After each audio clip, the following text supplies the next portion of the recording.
masih dalam kegiatan sana. Garis bawah, garis besarnya itu paham ya. Sarana untuk pertukaran informasi pada sebuah kegiatan operasi SAR di lapangan. Jadi itu adalah komunikasi.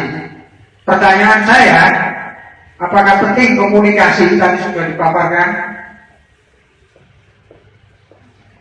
Pertanyaannya penting atau tidak? Sangat penting ya. Sangat penting. Kalau tidak ada komunikasi, maka tidak akan ada kegiatan. Jelas. Itu adalah komunikasi. Kemudian tadi meningkat ke manajemen. Manajemen adalah penunjang keberhasilan sebuah operasi SAR.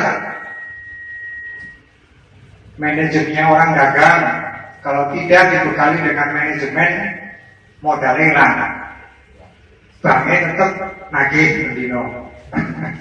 Ya, jadi manajemen itu juga penting diperhatikan untuk kita semua. Kira-kira seperti itu. Baik, tadi komunikasi dan manajemennya. Kita lanjut ke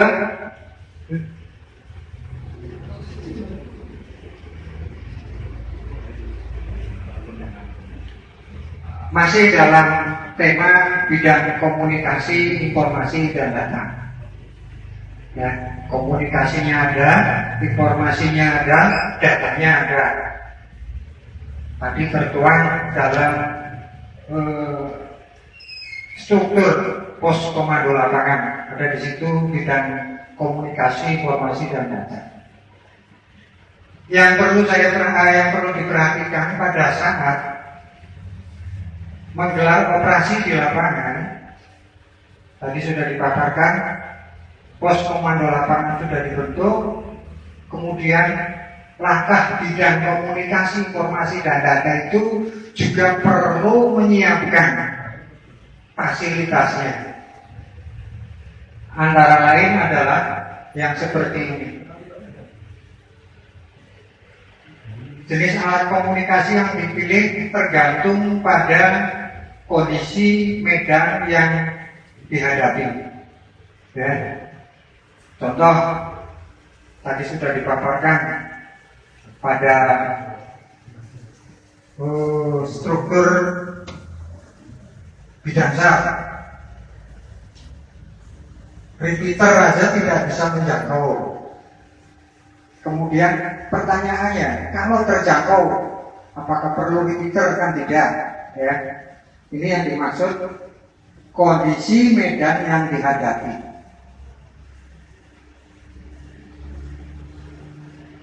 Kemudian contoh lagi, kita menggelar pos komando tidak harus dengan radio yang besar, yang pancarannya luas. Kalau pada batas operasi SAR digelar cukup dengan pancaran yang minim, tidak ada salahnya kita menggunakan radio yang sederhana seperti handy transceiver.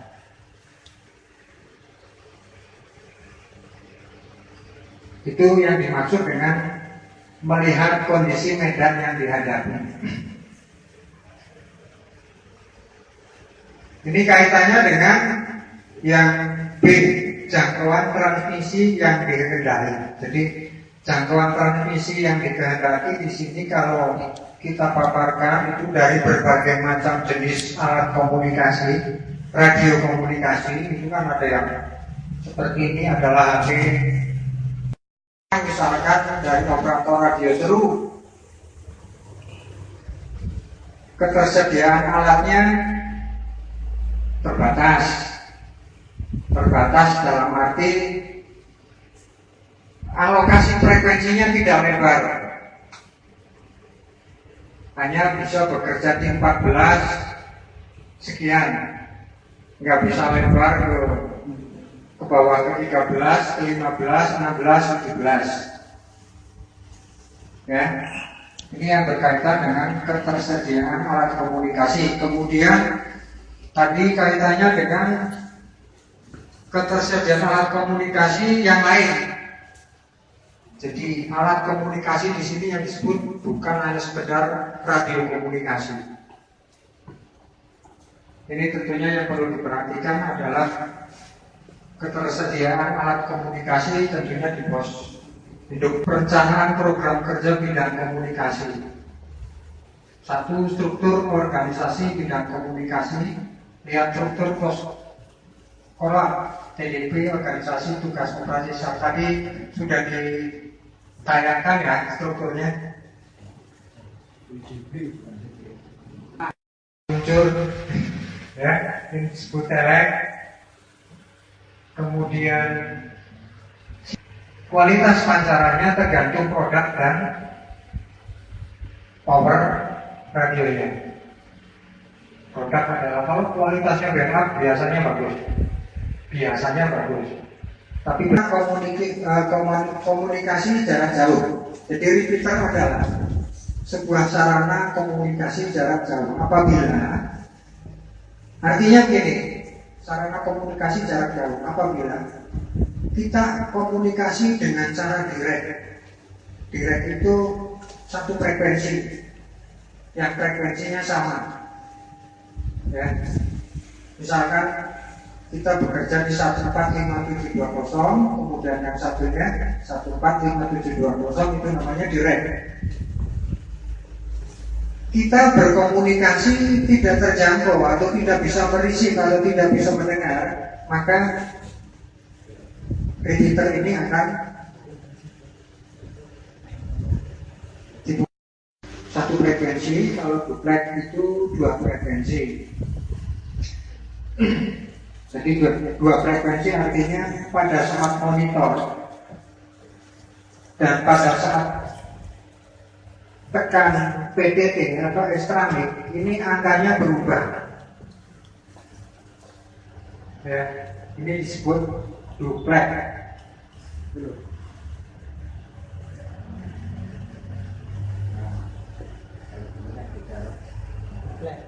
Nah, ini duplex. Ya, duplex artinya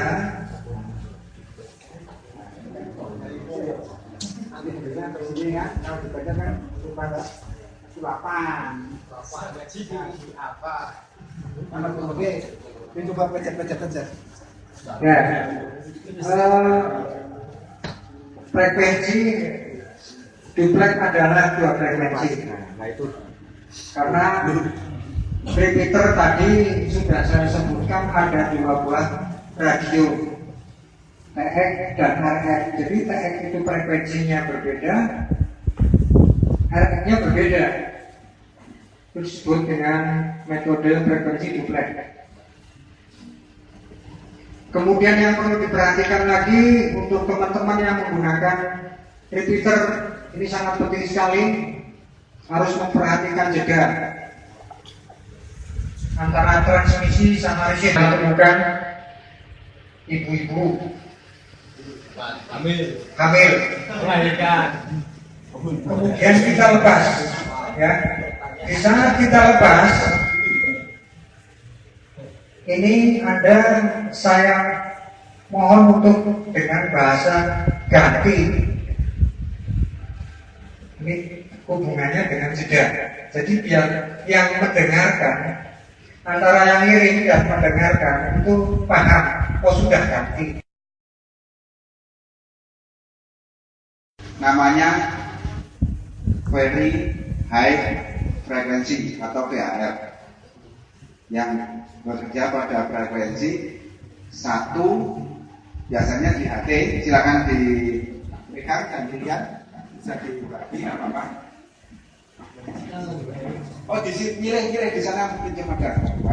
Nah, itu kan artinya VHF.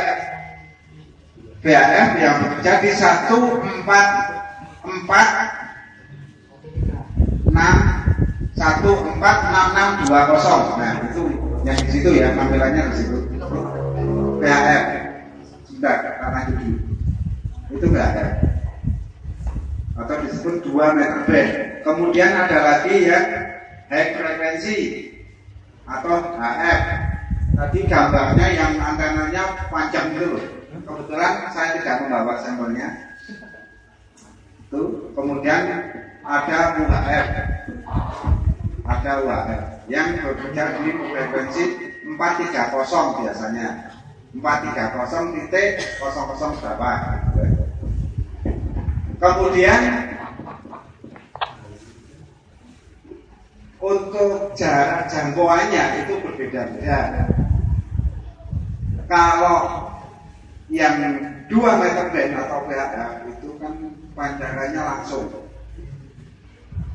Dia kurang lebih standarnya radio standar, tidak dengan tambahan perangkat aksesoris ya. Cuman radio sama antena itu masih di bawah 150 km jarak lurus ya, jarak lurus di bawah 150. Kalau HF di atas 150 bahkan bisa sampai mancanegara, karena pancaran yang itu dipantulkan masuk ke ionosfer atau atmosfer, itu tidak pakai satelit. HF itu pancarannya ke ionosfer, ada beberapa lapisan-lapisan kan? Nah itu pantulnya ke sana kalau HF. Kalau satelit, radio satelit lain lagi, jadi kita pakai